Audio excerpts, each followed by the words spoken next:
building, you've probably at least wondered how you would get out of there if there was a fire. Those fears became all too real for thousands of Americans on September 11th. Many were trapped in the World Trade Center towers as the floors below them burned. Well, now inventors are working on new technology to help people get out alive. Ari Adzer has a look at one invention. Go ahead, step up. And down he goes. Looks simple, and it is.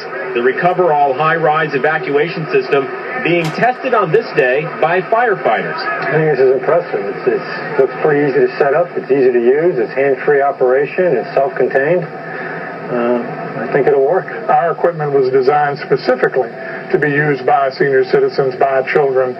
That's why we chose a device that is fully automatic in operation.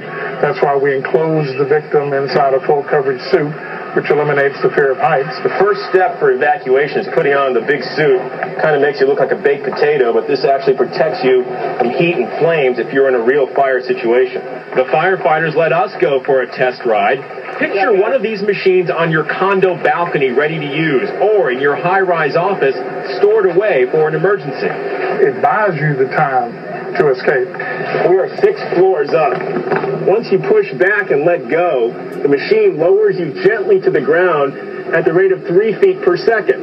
The ride is smooth all the way down. You never speed up, you never slow down. It keeps you at that same rate all the way down to the ground. So the obvious question on everyone's mind is, would this system have made any difference in the World Trade Center disaster? My personal opinion is this would have saved some people up there, absolutely. This cable, they said, was effective up to 1,000 feet. That's 100 floors.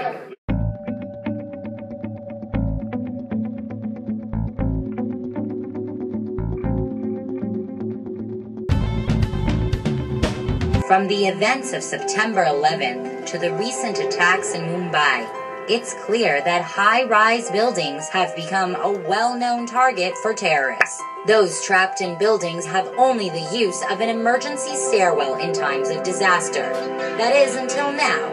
Initiated in September 2003, the Israeli company Escape Rescue Systems has designed a revolutionary external evacuation system that will save lives and get first responders as well as SWAT teams on location without having to enter the building. In July 2004, Escape installed the first prototype system on a 21-story building in Ramat Gan, Israel. Selected by the U.S. Department of Homeland Security as a qualified anti-terrorism technology, Escape's Rescue Systems is a collection of collapsible cabins permanently stored on the roof in a folding position.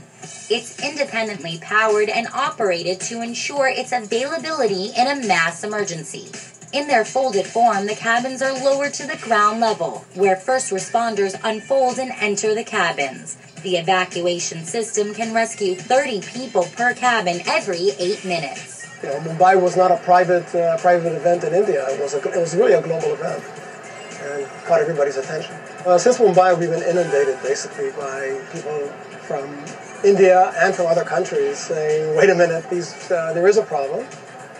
It looks like you guys might have a solution. So let's look at it.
start the class.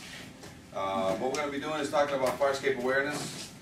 We're going to talk to you guys about the history of fire escapes and the point where fire escapes started getting ignored. A little button turned on here.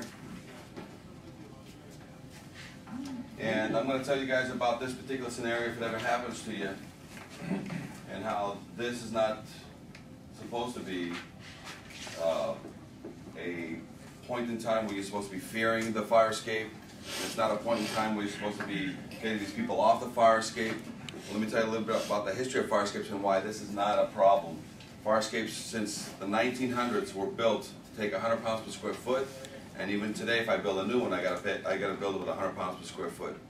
So what that means is that I have to engineer it so that I can take something that's 3 by 5, that's 15 square feet times 100 pounds per square feet. That means I can have 1,500 pounds on that one platform.